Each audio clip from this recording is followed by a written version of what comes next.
Hi, this is Sophia Cartman, host of the Dream Big podcast show. Place to learn, laugh, and grow. Hey, big dreamers, did you miss me? Because I've missed you. As I've mentioned in the last episode, we just came back from a trip that basically went around the whole world. This summer, my mom and I went on a big adventure. From London to Siberia to Italy. And yes, we have so many stories to share. But before we jump all into that, I have one more big update. I've started 5th grade. Can you believe it? I started this podcast in 1st grade. And now I'm the very top of elementary school. More about that in future episodes. But first, let me take you to our first stop of the summer. London, England.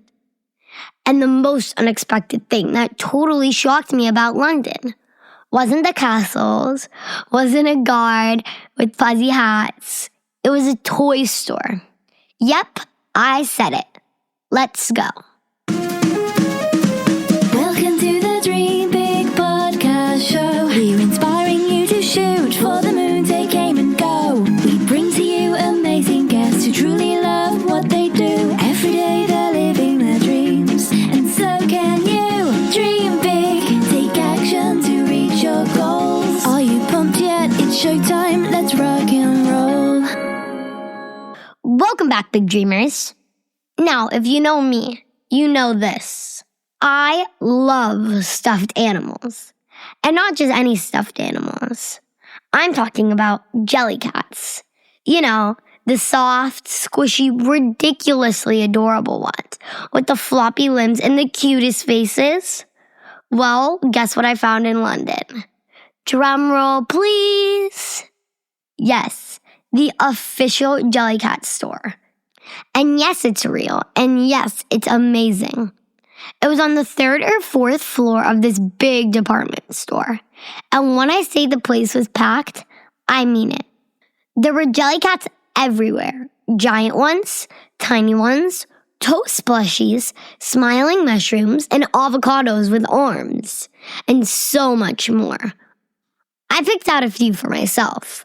But I also picked out some for my little niece. Because Jellycat is a joy that is meant to be shared. I carried those plushies across the world, from London to Siberia to Venice. And guess what? They made every hotel room feel like a home. I think these toys aren't just toys. They hold our memories, our hugs, and sometimes they carry our bravery too. So shout out to Jellycat for turning our dreams into something we can hold. Big dreamers, do you have a favorite toy or even a favorite Jellycat? Please share with us. We'd love to hear. Of course, at London, we visited a lot of landmarks. But that's for a whole nother episode. Now, let me tell you about what else happened in London. We visited my mom's old friends, a beautiful family who lives just outside the city.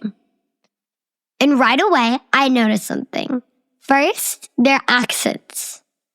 If you've never been to London, get ready. They speak English, but it sounds so different. Pants are called trousers. Cookies are called biscuits.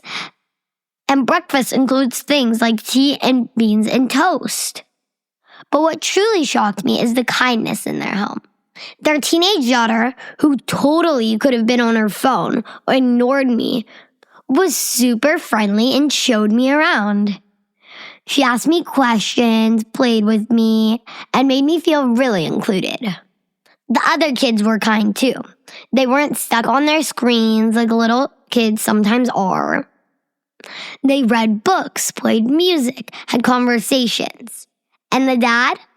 He played piano in the morning and read a newspaper, like out of an old movie. The mom? She made a homemade bread and this amazing cake. And here's the twist. Even though they live in London, they kept some Russian traditions too, because my mom's friend is actually from Russia. They grill the shashlik. That's basically like Russian barbecue. They welcomed us like we were family. And I realized something. Kindness and hospitality. They don't need you to speak their language. They speak your heart. And family reminded me of something big. That true generosity is making someone feel at home, even when they're far from it. So, when people always ask, what do you remember most from your travels? Here's my honest answer. Yes, I remember the places. I remember the views and the buildings. But what I remember most is the food we shared, the people we met, and the toys that made me smile when everything felt new.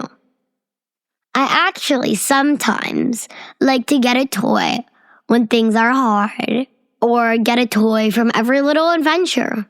Like I'm going to Disneyland this weekend. Maybe I'll get a toy there. They keep special memories for me.